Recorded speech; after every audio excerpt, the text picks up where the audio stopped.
Ok, pas tous, bien-aimés frères et sœurs. Pourquoi Donald Trump aurait envoyé un émissaire au Burkina Faso? Que cherche-t-il? Que veut-il? Que veut-il? Il veut quoi? Pourquoi? C'est pour venir établir les relations avec le Burkina Faso? Vous voulez des relations de respect, de bon voisinage avec le Burkina Faso et vous entourez le Burkina Faso de bases militaires. Vous enterrez, entourez l'AES des bases militaires. Mais les amis, mais ça trompe qui là? C'est-à-dire que, vous savez, l'erreur, la plus grosse erreur des Américains, c'est de penser que l'Amérique d'il y a 20 ans, 30 ans, est toujours l'Amérique d'aujourd'hui. C'est fini. Nous sommes dans la mondialisation. Vous comprenez? Les Américains veulent nous faire croire, ils veulent penser qu'ils sont toujours ce qu'ils étaient la première puissance du monde. Que nous sommes toujours dans l'unipolarité. Non, on n'est plus dedans, on est dans la multi. Monsieur le Président Traoré, si vous avez la chance de m'écouter, si vous avez le temps de m'écouter, sachez-le, j'ai déjà démontré que s'ils étaient sincères, ce qu'ils auraient fait. Et j'ai déjà montré ce qu'ils ont fait à Kadhafi, à Saddam Hussein et à Poutine même. Alors, ce que vous voyez là, c'est parce que les Américains ont horreur d'un leadership régional. Il ne faut pas qu'il y ait un leadership dans chaque région de cette planète. Pour que eux, ils vont rester toujours l'unique leadership. Les amis, vous savez pourquoi les Américains ont des problèmes avec la Chine? Ce n'est pas parce que la Chine est développée économiquement, non. C'est pour éviter le leadership chinois en Asie. Donc les Américains ne veulent pas le leadership de Traoré en Afrique. Ils ne veulent pas le leadership de l'AES en Afrique. Parce que actuellement au monde, l'unique leadership au monde, c'est l'Amérique. C'est le leadership en Amérique, sur le continent américain, et en Europe. C'est pour ça que les Américains ne veulent pas que les Européens s'organisent pour former une force. Parce qu'ils vont rivaliser avec eux. Mais c'est pareil pour l'Afrique. Aujourd'hui, Traoré est en train de devenir le plus grand leader, président africain. Et comme il est dans l'AES, l'AES est en train de devenir une force sous-régionale, un hégémon sous-régional. Donc, si l'AES devient un hégémon sous-régional, c'est-à-dire que toute l'Afrique croit en l'AES, toute l'Afrique suit l'AES, qu'est-ce qui va se passer? L'AES sera une force qui va rivaliser, non pas avec les pays africains, non pas avec les autres pays, mais qui va rivaliser avec d'autres hégémons. Et actuellement, nous avons 2 ou 3 hégémons. Vous avez l'Amérique, qui est un hégémon incontesté. Vous avez la Chine, qui est en train de vouloir devenir l'hégémon en Asie. Et vous avez la Russie, qui est en train de devenir aussi un hégémon en Europe et dans une partie de l'Asie. Donc, l'Afrique n'a pas d'hégémon encore. Mais visiblement, Traoré est en train de devenir le grand leader. Et l'AES est en train de se créer sous forme d'un grand État fédéral qui ne pourra rivaliser avec aucun pays en Afrique. Aucun pays en Afrique ne peut rivaliser. Ni sur le plan des richesses, ni sur le point économique et tout. Surtout que Traoré est en train de... Alors, dans l'agriculture, on est en train d'aller vers l'autosuffisance alimentaire. Ça ne peut pas plaire à l'Amérique, les amis. Ne vous leurrez pas. Ils peuvent même venir s'agenouiller devant vous. Ils sont en train de se rabaisser pour mieux sauter, pour mieux vous détruire.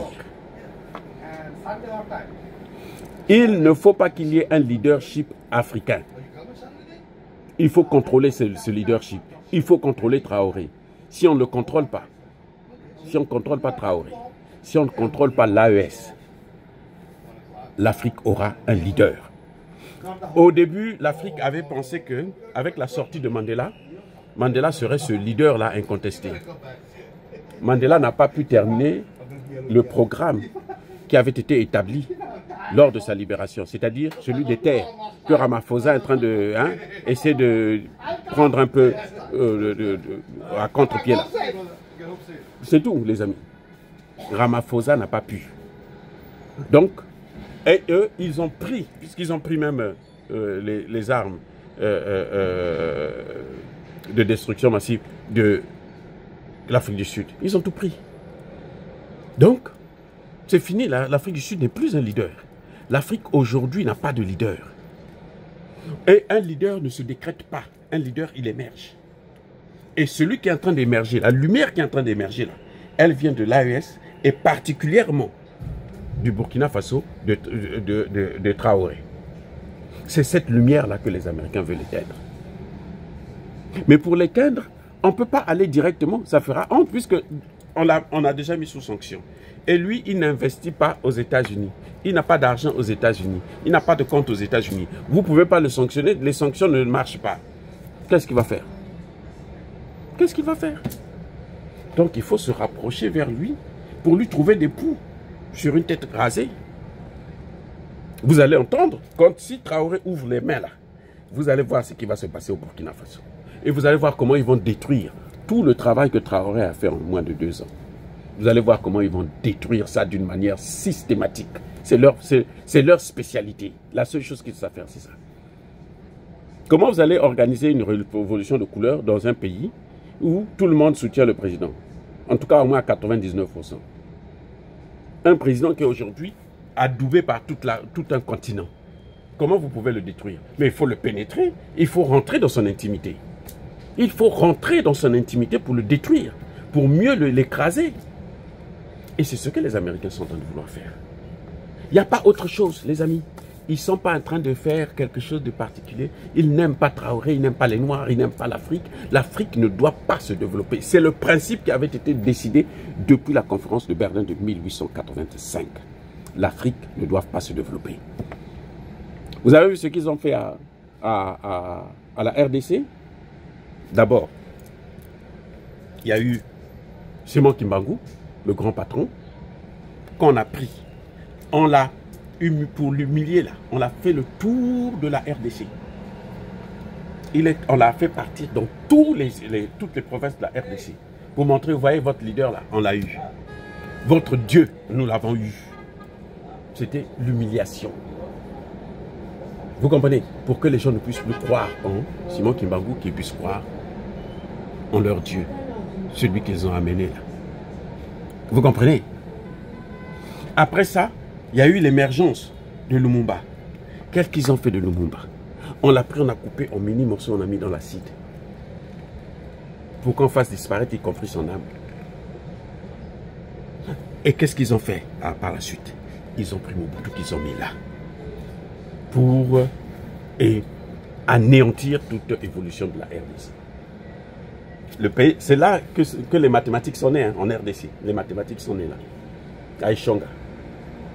L'os d'Ishonga là. L'os là qui montre que les mathématiques sont nées aux États-Unis.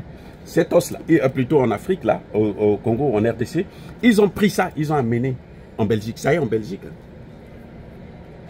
Ils trouvent que nous, on ne peut pas garder ça. Il faut que ce soit pour eux. Ils ont gardé ça. Quand ils ont vu que Mobutu commençait à tomber, qu'est-ce qu'ils ont fait? Ils ont amené Laurent Désiré Kabila. Les Congolais, si naïfs comme ils sont, comme on est en train de crier là, on est en train de sauter. Il y a des idiots qui sont en train de sauter. Oh, l'Amérique a envoyé quelqu'un, l'Amérique ceci. Laurent Désiré Kabila est venu comme un temps de sauveur, alors que c'était lui qui faisait rentrer les Rwandais.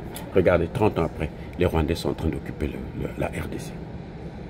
Ils ne vont pas occuper la RDC, hein, mais ils sont en train de agenouiller la RDC, agoniser la RDC, empêcher toute émancipation de la RDC, 30 ans après. Ce que vous voyez que Tshisekedi est venu faire là, les accords là qu'ils veulent signer là, c'est pas que, ça n'exclut pas, ça n'enlève pas la responsabilité des États-Unis. Non. C'est-à-dire que ce qu'ils prenaient par le Rwanda, maintenant ils vont prendre ça directement et ils vont coloniser la RDC. C'est eux-mêmes qui vont coloniser la RDC. Vous n'avez pas entendu que Donald Trump veut mettre des bases militaires, au moins 2 ou 3 bases militaires en RDC? Pour faire quoi? Pour faire quoi? C'est ce qu'il faut pour la paix en RDC? Pour la paix en RDC, là, il suffisait de sanctionner Kagame directement. Prenez Kagame, envoyez la Cour pénale internationale, la paix devrait revenir tout de suite. Ils ne l'ont pas fait. Il ne faut pas qu'il y ait un leadership africain. C'est ce qu'ils sont en train de... Touadéra commençait à émerger. Ils l'ont pas anéanti. Touadéra, comme Touadéra n'est pas aussi courageux, il prie. Il a prié, non? Vous voyez comment il a anéanti là? La RCA est maintenant arrêtée. L'évolution, c'est-à-dire que les regards qui étaient tournés en RCA, ça se tourne maintenant tous vers le Burkina Faso et l'AES. Et eux, ils ne peuvent pas rester à l'écart. Il faut aller là-bas. Il faut aller au Burkina Faso. Il faut revenir au Burkina Faso pour les amadouer, les endormir et les massacrer. C'est tout ce qu'ils savent faire. L'Amérique a toujours été comme ça et elle restera comme ça. Les amis, soyez bénis.